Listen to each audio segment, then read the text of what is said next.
अनिका, अनिका, अनिका, तुम सुन रही हो ना मेरी बात? तुम माँ बनने वाली हो अनिका। डॉक्टर की ये शब्द सुनते ही 18 साल की अनिका समझ नहीं पा रही थी कि वो आखिर प्रेग्नेंट कैसे हो सकती है। अभी तो उसकी शादी को 24 घंटे भी पूरे नहीं हुए थे। मिस्टर गौतम गुलेरिया, मैं समझ सकती हूँ कि आप दोनों इस वक्त परेशान होंगे, मगर आप लोग कोई भी फैसला लें उससे पहले मैं एक बात बता दूँ, प्रेगनेंसी 4 महीने पार हो चुकी है, so abortion is out of question. Impossible doctor, आपसे कुछ गलती हुई है। मैं प्रेग्नेंट कैसे हो सकती हूँ? आज तक मुझे किसी ने छुआ तक नहीं। इसका जवाब डॉक्टर को नहीं, तुम्हें देना है पेशेंट।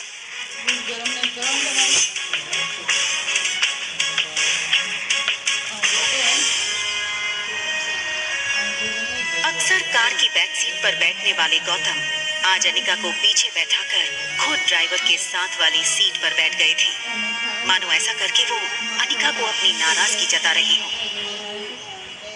अनिका जानती थी कि एक बेटी होने के नाते आज उसने अपने पिता को दुनिया का सबसे बड़ा दुख दिया था, एक बिन ब्याही माँ बनकर। इतना दुख उन्हें अनिका की माँ के गुजरने पर भी नहीं हुआ होगा। अनिका को ऐसा लग रहा था मानो आज मनाली का हर इंसान उसे सवालिया नजरों से बस एक ही सवाल पूछ रहा हो कि कौन है इस बच्चे का बाप। लेकिन इसका जवाब तो अनिका के पास भी नहीं था। गुलेरिया हाउस ब्रिटिश के जमाने का मकान था। कहा जाता था यहाँ इंग्लैंड के अधिकारी वेकेशन मनाने आते थे, लेकिन अच्छे से मेंटेन न करने की वजह से पिछले कुछ सालों से थोड़ा बंजर सा लगने लगा था।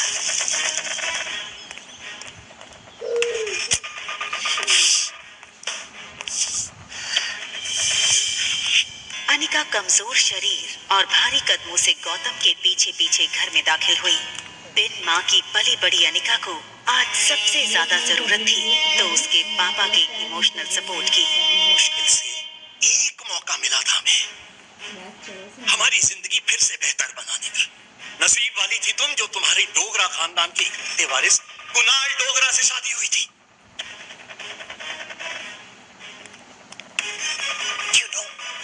कितने पावरफुल लोग। मनाली का सबसे पावरफुल खानदान डोगरास। हमारे सारे कर्ज, पेंडिंग कोर्ट केस, हमारी हर तकलीफ से हमें बाहर निकाला था। लेकिन शादी के 24 घंटे में ही तुमने हमारी जिंदगी वापस से जहन्नुम बना दी। उन लोगों को अगर तुम्हारे इस कारनामे के बारे में पता चलेगा तो पता नहीं क्या होगा। और तुम्हारी छोटी बहन कामिनी, उससे कौन शादी करेगा? भले ही वो तुम्हारी सौतेली बहन हो, लेकिन तुम्हारे इस कारनामे की वजह से उसकी भी तो बदनामी होगी।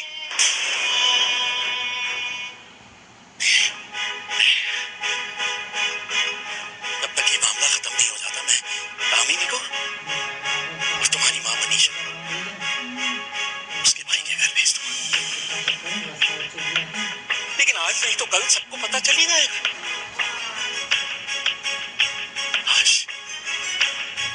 अपनी मां के साथ।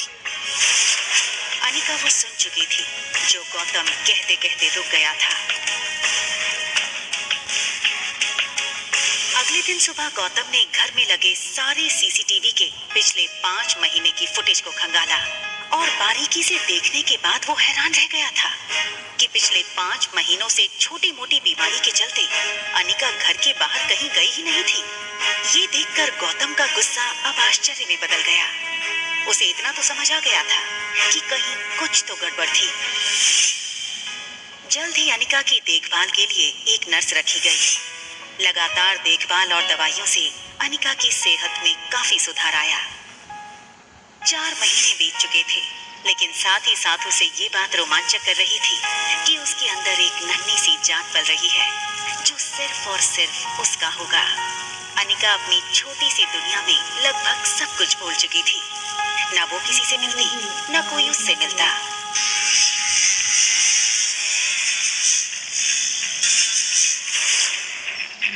अनिका ने जैसे ही लड़की को देखा, उसकी धड़कन मानो डर और टेंशन से तेज हो गई। ये लड़का और कोई नहीं बल्कि अनिका का पति कुणाल डोगरा था।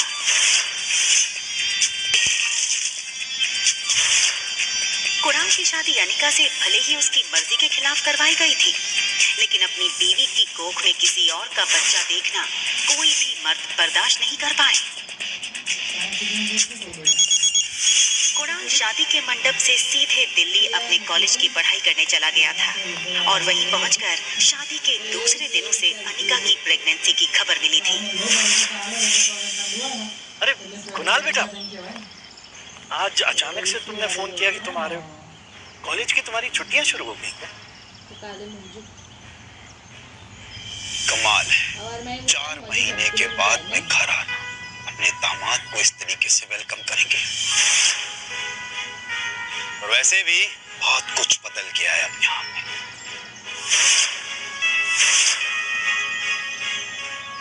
आओ बेटा, अंदर चलकर बात कर। देखो कुणाल, अगर तुम इस शादी को तोड़ना चाहते हो तो मैं समझ सकता हूँ, तुम समझ सकते हो, लेकिन ये बात मेरे बुढ़े दादाजी नहीं समझ सकते। जबरदस्ती इस मोटी से मेरी शादी करा दी और अब वो चाहते हैं कि इसके इस पाप को मैं अपना नाम दे दूं। जब इसको देखता हूँ ऐसा लगता है कि ऐसे गुनाहों की सजा मिल रही है जो गुनाह मैंने कभी किए ही नहीं।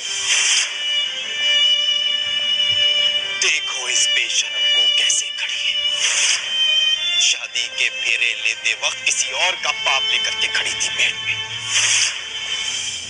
क्या लगता है तुझे तेरे इस पाप को मैं अपना नाम दूंगा?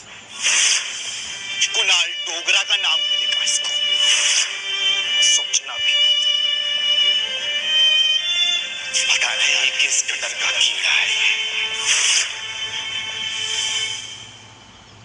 मैं शादी को नहीं मानती। ये सुनकर कुणाल और गौतम दोनों ही शॉक थे। देखो बेटा, इस वक्त अनिका की तबीयत ठीक नहीं है, इसकी बातों पर ध्यान मत दो। और रहा सवाल इस बच्चे का, तो उसके पैदा होते ही उसे अनिका से हमेशा के लिए दूर कर दिया जाएगा, मेरा यकीन करो।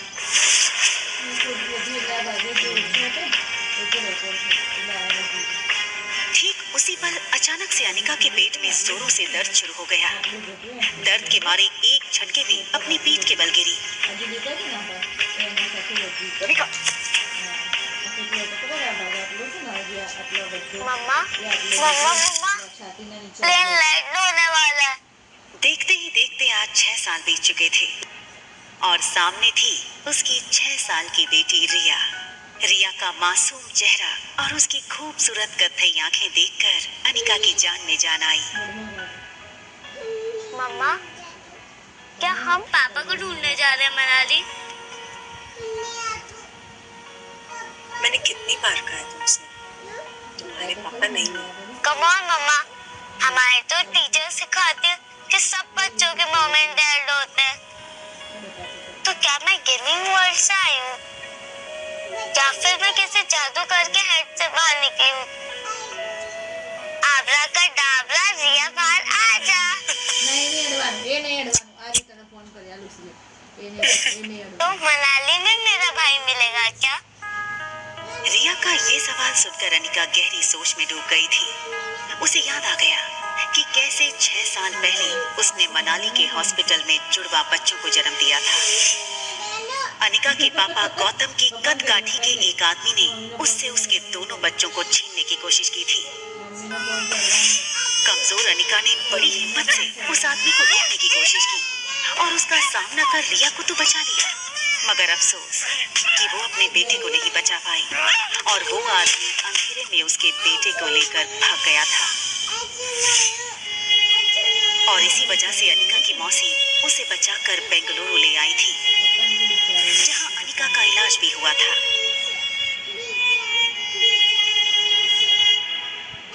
हालांकि इन 6 सालों में अनिका पूरी तरह से बदल चुकी थी।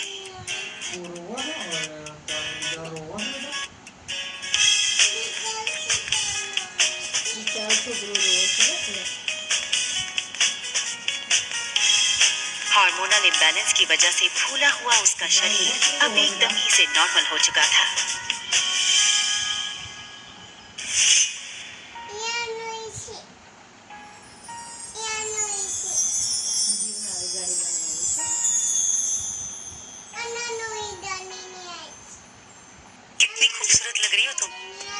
मनाली में तो लोगों के होश उड़ जाएंगे।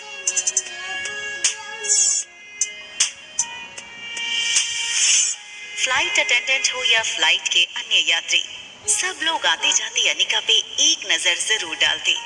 और डालते भी क्यों नहीं, शिफॉन की साड़ी में अनिका किसी भी फिल्मी एक्ट्रेस से कम नहीं लग रही थी। Excuse me, ma'am. Is there anything I can bring for you?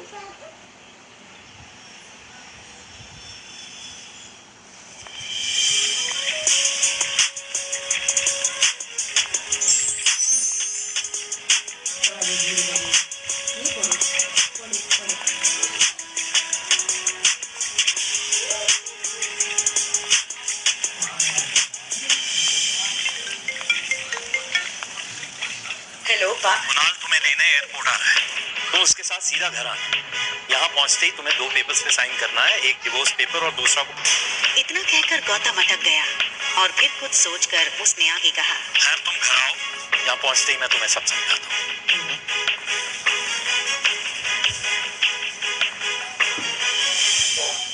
इन 6 सालों में कुणाल भी काफी बदल चुका था। अब वो एक कॉलेज स्टूडेंट नहीं रहा था, बल्कि एक बिजनेसमैन था। आज तक इस दुनिया में किसी भी इंसान को अपने डिवोर्स पे इतनी खुशी नहीं हुई जितनी खुशी मुझे हो रही है आज। कैसे भी करके आज इस मोटी से ना अपने डिवोर्स पेपर्स पे साइन करने वाली। आप फिक्र मत कीजिए सर, आज मैं सुबह सुबह माता के दर्शन करके निकला हूँ और मैंने भगवान से प्रार्थना की है कि आज आपकी हर मनोकामना पूरी। आप चिंता मत कीजिए, आज आपके पेपर साइन हो ही जाएंगे। अच्छा सुन, जब जब मैं उस मोटी को देखता हूँ ना, मेरा मूड ऑफ हो जाता है। आज मेरा मूड अच्छा है और दिन भी, तो अपना मूड ऑफ नहीं करना चाहता हूँ मैं। एक काम कर, घूम के खड़ा हो जाता हूँ। भले उसने तुझे नहीं देखा है, तेरे हाथ में जब ये बोर्ड देखेगी तो तेरे पास खुद ब खुद चली आएगी। सीधा कर ले बोर्ड को।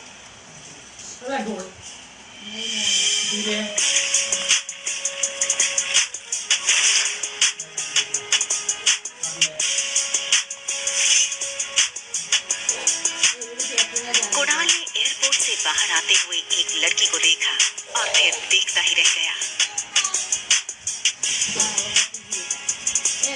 कुणाल बिना वक्त गंवाए इस लड़की के सामने आकर खड़ा हो गया।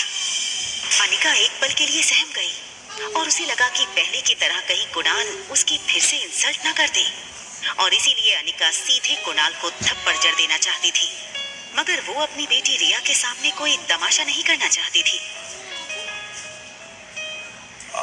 Hi miss gorgeous. अब लगता है मनाली में आप पहली बार आई, क्योंकि अगर आप पहले आई होती तो ये पॉसिबल नहीं कि आप मेरी नजर से अननोटिस।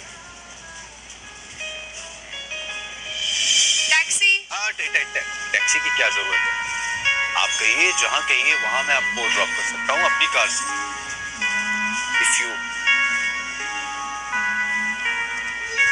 अरे ये छोटी सी हाँ, लगता है ये आपकी छोटी बहन है।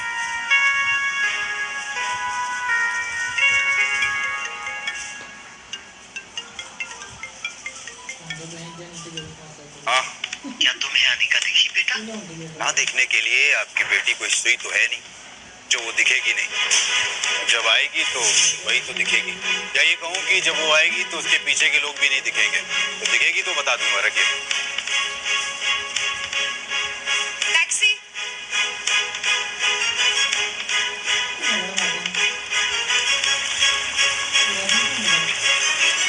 टैक्सी वहां से निकलने ही वाली थी कि तभी कुणाल ने टैक्सी रोकी। मैम, अगर आप बेंगलुरु की फ्लाइट लेकर के आ रही हैं तो क्या आपने उस फ्लाइट में एक मोटी भद्दी और मोटी लड़की को देखा क्या? एक्चुअली वो ना 6 साल पहले 120 किलो की थी। तो पक्की बात, डबल सेंचुरी मार चुकी है। आपने नहीं देखा? आप अपना नाम तो बता दीजिए। ये सुनकर अनिका ने बिना किसी भी हाव भाव से धीरे से कहा, अनिका गुलेरिया।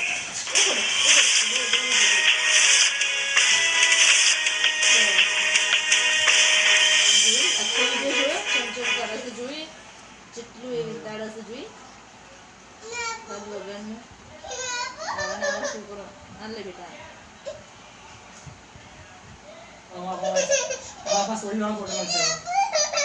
करण मियां, बचा सकते हो तो बचा लो अपने हिंदुस्तान को। हम भारत माता के बेटे हैं, सर कटा सकते हैं लेकिन झंडा झुकने नहीं देंगे। आपको मैं घर तक आऊंगा। मनाली के छोटे से एयरपोर्ट के बाहर की चहल पहल के बीच कुणाल ने अनिका से पूछा। मैम, आप अपना नाम तो बता दीजिए। ये सुनकर अनिका ने बिना किसी भी हाव भाव से धीरे से कहा, अनिका गुलेरिया। कुणाल ये सुनकर दंग रह गया। आप अनिका गुलेरिया को ही पिक करने आए हो ना?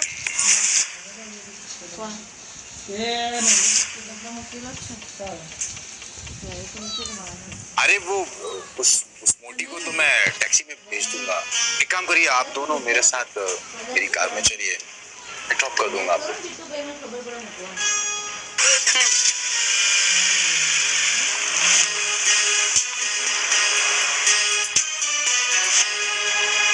फटाफट इस टैक्सी के पीछे जाकर मैडम का पीछा कर, जाकर के देख मैडम किस होटल में रुकी।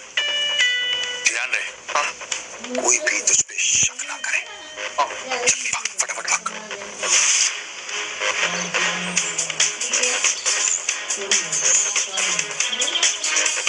अगले 1 घंटे में अनिका की टैक्सी मनाली की सबसे बड़ी 5 स्टार होटल पैराडाइज इंटरनेशनल में दाखिल हुई। रुकिए।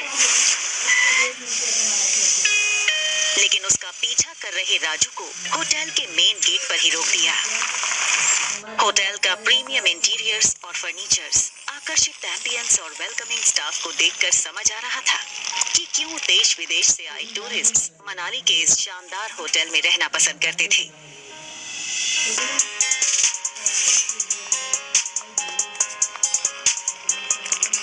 इस फ्लोर पे 2 ही रूम्स हैं। जी मैम, इस टॉप फ्लोर पे सिर्फ 2 ही लग्जरी अपार्टमेंट्स हैं। एक आपका और दूसरा हमारे होटल के मालिक रोहित मारवा सर का है। प्रेसिडेंशियल स्वीट एक काफी लग्जूरियस अपार्टमेंट था। ये प्रेसिडेंशियल स्वीट हर कोई अफोर्ड नहीं कर सकता था, मगर world famous neurosurgeon doctor Amrita उर्फ अनिका को इससे क्या फर्क पड़ने वाला था। चेंज करो, मैं आ रही हूँ।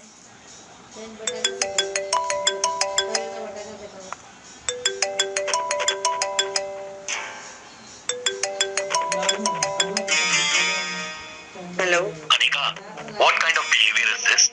कुणाल 2 घंटों से एयरपोर्ट पर तुम्हारा इंतजार करता रहा, तुम उसके साथ आई क्यों नहीं? कहाँ हो तुम? आ रही हूँ मैं। अनिका और उसके पिता गौतम के रिश्तों में दरार की वजह गौतम खुद था। 6 साल पहले गौतम ने अनिका से मुंह फेर लिया था और उसकी बेटी रिया को अपनाने से मना कर दिया था। इन 6 सालों में गौतम ने कभी भी अनिका को याद नहीं किया और आज उससे डिवोर्स पेपर साइन करने के लिए बार बार कॉल किए जा रहे हैं। लेकिन डिवोर्स पेपर के साथ साथ गौतम अनिका से कुछ और भी चाहता था। लेकिन क्या? तभी अनिका के फोन पर उसकी असिस्टेंट राजलक्ष्मी का फोन आया। हेलो मैडम, आशा करती हूँ आपकी फ्लाइट सेफ और कंफर्टेबल रही होगी और आपकी नींद भी पूरी हुई होगी। अब ये बताओ, एक्टिंग करने के लिए फोन किया या कोई नई बात बताने के लिए? अरे फिर से वो बिजनेस टाइकून रोहित मारवा का मेल आया था। वो अपनी दादी माँ का इलाज देश की सबसे बड़े न्यूरोसर्जन डॉक्टर अमृता यानी आपसे करवाना चाहता है। इस वक्त तो मनाली में ही है। आप भी मनाली में हैं, तो मैंने सोचा क्या मैं अपॉइंटमेंट फिक्स कर दूं? नहीं नहीं, बिल्कुल नहीं। ये बड़े लोग अपने बड़े बुजुर्गों की चिंता का सिर्फ ढोंग करते हैं। इनका असली मकसद ना कुछ और ही होता है। बड़े बुजुर्गों की प्रॉपर्टी, उनका बिजनेस और पता नहीं क्या क्या। हमें इनसे दूरी रहना चाहिए। Okay, as you wish. वैसे एक बात बता दूं, मैंने सुना है कि रोहित मारवा की पर्सनालिटी काफी डैशिंग है। टॉल, डार्क, हैंडसम और इतनी कम उम्र में इतना बड़ा बिजनेस टाइकून। और अगर लाइफ में थोड़ा रोमांस आ ही जाता है तो इसमें क्या नुकसान है? रोहित का फोटो भेजो। अगर ऐसा ही है तो एक काम करो, तुम ही उसे डॉक्टर अमृता बनकर मिल लो।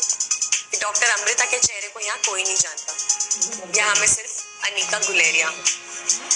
ठीक है, रोहित की फोटो भेजूंगी, एक बार देख लेना। अनिका बजते हुए फोन काट देती है। लेकिन इसके पहले कि अनिका लिफ्ट के अंदर जा पाती, तभी अनिका को लगा जैसे मानो उसके पीछे कोई खड़ा हो।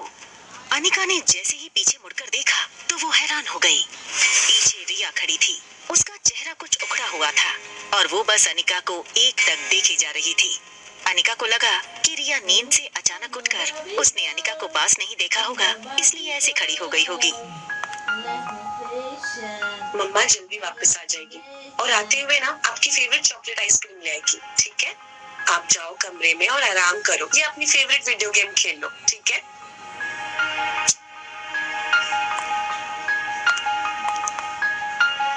सीधा कमरे में ही जाना, okay? Mamma loves you and she miss you a lot. बाहर जाने की जल्दी में अनिका एक बात भूल रही थी कि उसने अपने कमरे का दरवाजा बाहर से बंद किया था। फिर भी रिया रूम से बाहर कैसे आ गई थी?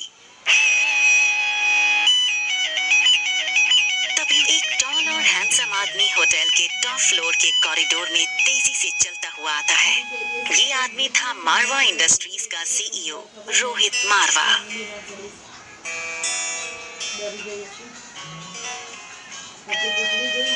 तुमसे कितनी बार कहा है कि बिना बताए रूम से बाहर मत निकलो, मेरी बात सुनते क्यों नहीं आ रही? जिस लड़की को रिया समझकर कुछ ही पल पहले अनिका ने बात की थी, वो बच्चा रिया नहीं बल्कि आर्यन था। रोहित मारवा का इकलौता बेटा आर्यन, मारवा इंडस्ट्रीज का इकलौता वारिस।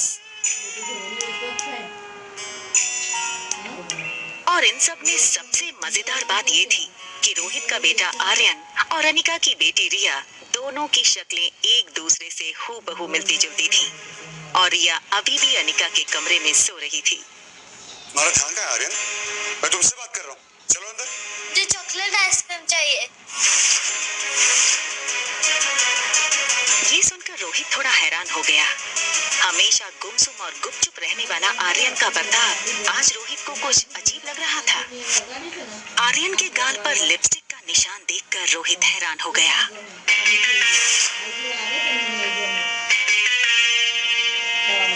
रोहित ने तुरंत सिक्योरिटी चीफ को फोन करके उसके रूम के बाहर का सीसीटीवी फुटेज तुरंत मंगवाया।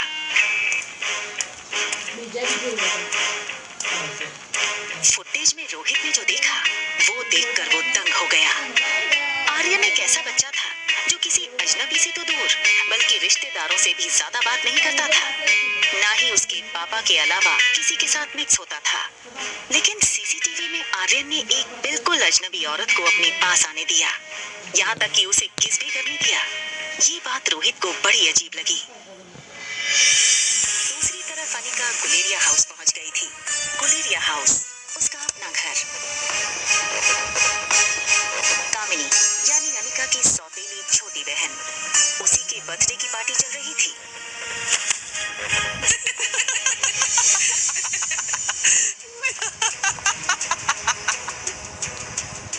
जैसे ही उस लड़की को अनिका ने देखा, उसे याद आया कि वो लड़की उसकी बुआ की बेटी प्रीति है। अगले साल मिस हिमाचल बनोगी और उसके बाद मिस इंडिया। क्या तुम अभी भी कहो कि तुम्हारी अनिका दीदी मुझसे ज्यादा खूबसूरत है? हाँ, अनिका दी सबसे ज्यादा सुंदर है। अच्छा, तो एक काम करते हैं, वोटिंग करते हैं। तो आप लोग वोट करोगे इस मोटी और मुझ में ज्यादा खूबसूरत कौन है, ठीक है? ये बात कहकर कामिनी ने अपने एक दोस्त से सिगरेट जलाने का लाइटर लिया और उससे अनिका की फोटो जला दी।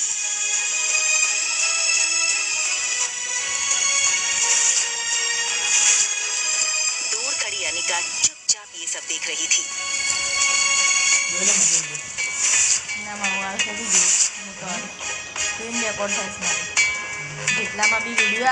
So guys, आप वोटिंग के साथ तैयार हैं? तो बताओ मुझे कितने वोट? कामिनी, कामिनी, कामिनी, कामिनी, कामिनी, कामिनी, कामिनी, कामिनी। बेचारी प्रीत, सारे वोट्स तो मुझे ही मिल गए और तुम हार गए। चलो कोई बात नहीं, अब हार ही गई हो तो इसकी सजा तो मिलनी होगी। तो तुम्हारी सजा ये है कि तुम्हारी इस खूबसूरत मोटी दीदी की फोटो तो मैंने इस जूस के ग्लास में डाल दी। तो बस तुम्हें अब इस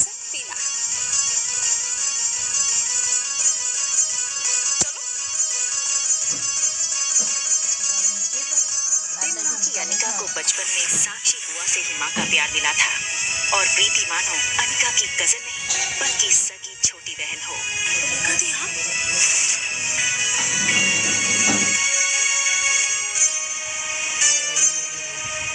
हार और जीत का फैसला खेल खत्म होने के बाद होता है और खेल अभी खत्म नहीं हुआ है। अरे यार, ये अनिका इतनी खूबसूरत कैसे लग रही है? हाँ यार, किसी फिल्म की हीरोइन जैसे लगने लगी है। Oh my God, she looks so sexy. जीत किसकी हुई है ये तो पक्का हो गया है। तो अब जो सजा तय करी थी वो पूरी कर ली जाए। चलो पी लो। तभी ग्लास टूटने की आवाज सुनकर गौतम और अनिका की सौतेली माँ मनीषा वहां आ गए। पापा, मम्मा देखो ना, ये अनिका मेरी बर्थडे पार्टी में आकर मेरी पार्टी खराब करना चाहती। मैंने तो बस इसे इतना कहा कि तुमने अपना वजन कैसे घटाया और ये कहने लगी कि मैं तुमसे काफी खूबसूरत हूँ और तो और तुम्हारी औकात ही क्या है मेरे सामने। सबके सामने मेरी इज्जत चलती। पापा बस करो अनिका, बहुत तमाशा हो गया। एक डिवोर्स पेपर पे साइन करने के लिए और कितना नाटक करोगी तुम? हमारे साथ अंदर आओ, तुमसे कुछ जरूरी बात करनी है।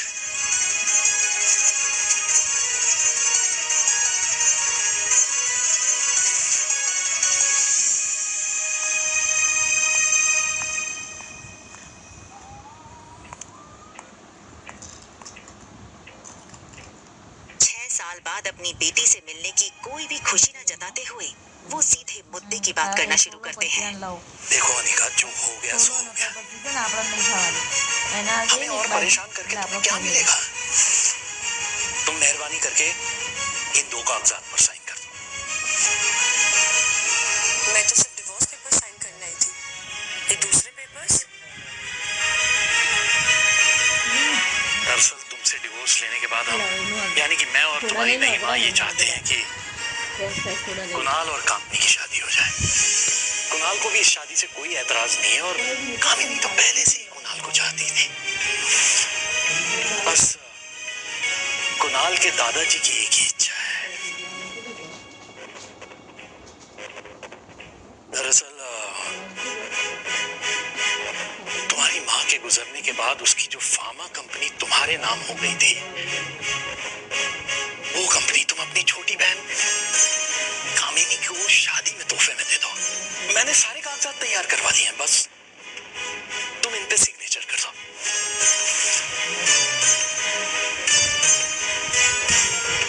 वो कभी सोच नहीं सकती थी कि डोगरा खानदान के साथ रिश्ता बनाए रखने के लिए उसके पापा इतना नीचे गिर सकते हैं।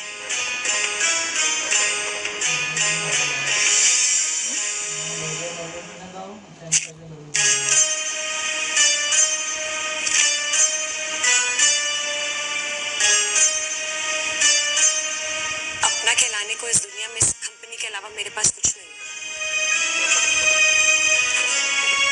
माफ कर दीजिएगा, लेकिन ये कंपनी मैं आपको नहीं दे सकती। क्यों हमें बर्बाद करने पर तुली आने का?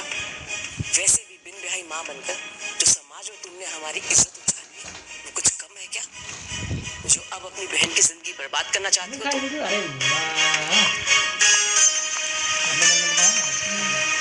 तुम्हें क्या लगता है कि अगर तुम कंपनी मेरे नाम नहीं करोगी तो कुणाल मुझसे शादी नहीं करेगा? वहम है तुम्हारा। कुणाल मुझसे शादी इसलिए करना चाहता है क्योंकि वो मुझे पसंद करता है, ना कि तुम्हारी उस फैक्ट्री के लिए जैसे उसे तुम्हारे साथ करनी पड़ी। लेकिन तुम ये सब नहीं देख सकती हो क्योंकि तुम मुझसे बचपन से ही चलती हो। कौन किससे जलता है ना, इसका नमूना तुम बाहर देख चुकी हो। बचपन में अनिका का फायदा हर कोई उठा ले जाता था। आज अनिका को इस तरह सबके अरमानों पर पानी फेरता हुआ देख सब लोग गहरे शौक में थे। समझती क्या हो अपने आप को?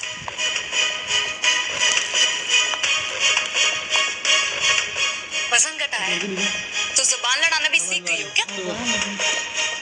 चाहे कुछ भी कह लो, मैं कल भी तुमसे ज्यादा खूबसूरत थी और हमेशा तुमसे ज्यादा खूबसूरत आगे और पढ़ने में भी आगे। कुछ ही सालों में मैं डॉक्टर बन जाऊंगी। मुझ जैसी लड़की को छोड़कर कुणाल तुम्हारे पास कभी वापस आ ही नहीं सकता। ठीक है फिर एक और शर्त लगा ले।